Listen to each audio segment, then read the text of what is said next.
যুক্তরাষ্ট্রকে অর্থনৈতিক স্বাধীনতা এনে দিতে বিশ্বজুড়ে প্রেসিডেন্ট ডোনাল্ড ট্রাম্প যে শুল্কের হার চাপিয়েছেন তার ধাক্কা সামলাতে হচ্ছে বিলিয়নিয়ারদেরও।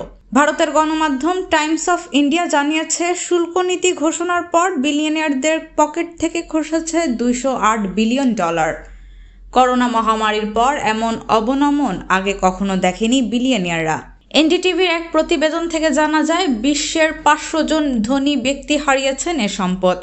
ক্ষতিগ্রস্তদের মাঝে যুক্তরাষ্ট্রের বিলিয়নিয়ারের সংখ্যা বেশি। সবচেয়ে বেশি ক্ষতিগ্রস্তদের মধ্যে আছেন ফেসবুক এবং মেটার প্রতিষ্ঠাতা মার্ক জাকারবার্গ। তার সম্পদের পরিমাণ $17.9 বিলিয়ন কমেছে, যা তার মোট সম্পদের প্রায় 9%। এই তালিকায় আছে আরও বেশ কয়েকটি বড় বড় নাম। এই ক্ষতির মুখে পড়েছেন ট্রাম্পের ঘনিষ্ঠ বন্ধু এবং সরকারি উপদেষ্টা ইলন মাস্ক। অনেক দেশ ট্রাম্পের এই সিদ্ধান্তকে বাণিজ্য যুদ্ধ হিসেবে দেখছে। অর্থনীতিবিদরা সতর্ক করেছেন, এই বাণিজ্য যুদ্ধ শুরু হলে তাতে কেউই জয়ী হবে না।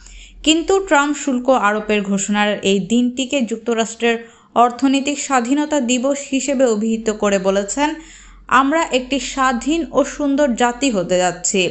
এই দিনটিকে আপনারা ভবিষ্যতে স্মরণ করবেন। তখন আপনারাই বলবেন, আমি সঠিক ছিলাম। এই দিনটি আমাদের ইতিহাসের অন্যতম গুরুত্বপূর্ণ দিন।